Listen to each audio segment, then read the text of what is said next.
Ამაღლობელი უკვე 36 დღეაში იმშილობს ის კლინიკა ვივამედში რჩება მისი უფლებადამცველის ინფორმაციით ჟურნალისტის ჯანმრთელობის მდგომარეობა საყურადღებოა, თუმცა ამაღლობელი მოითხოვს, რომ ინტენსიურ დაწესებულებაში დააბრუნონ.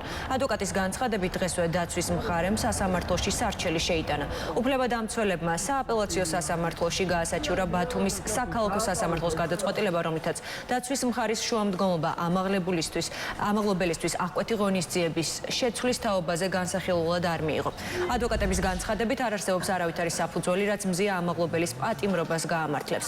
დაცვის მხარე ამბობს იმასაც, რომ მათი შუამდგომობის დაუშვებლობა ხელოვნური ბარიერია იმისთვის, რომ სასამართლომ არ იმსჯელოს შუამდგომლობაში მითითებულ ახალ უტყუარ მტკიცებულებებსა და გარემოებებზე.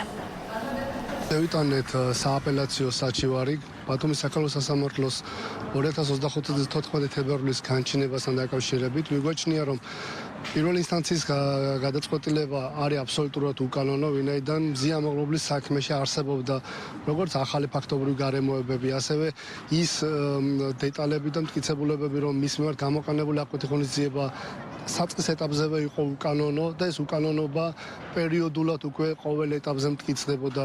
გამოიკვეთა ადმინისტრაციული დაკავების ოქმის, ასე ვთქვათ, სიყალბის ნიშნები და მოქმის კანონიერების საკითხი საერთოდ კითხვის ნიშნის ქვეშ დადგა. შესაბამისად, ყველა ეს ფაქტობრივი გარემოება იძლეოდა იმის წინაპირობას, რომ ბათუმის საქალაქო სასამართლოს მიეღო შუამდგომლობა განსახილველად და მზია ამაღლობელთა მიმართებით გამოყენებული აღკვეთი ღონისძიების პატიმრობა საერთოდ გაეუქმებინა. ვინაიდან ეს სამართლებრივი შედეგი ვერ იქნა მიღწეული, დღეს მივმართეთ სააპელაციო საჩივარით და ცხადია, ამ სააპელაციო საჩივართან დაკავშირებით სასამართლოს მოუწევს მსჯელობა და ვიმედოვნებ და მიგვაჩნია, რომ მოთხოვნის ნაწილში აბსოლუტურად კანონიერი და ლეგიტიმურია ჩვენი საჩივარი და შესაბამისად არსებობს მისი დაკმაყოფილების სამართლებრივი საფუძველი.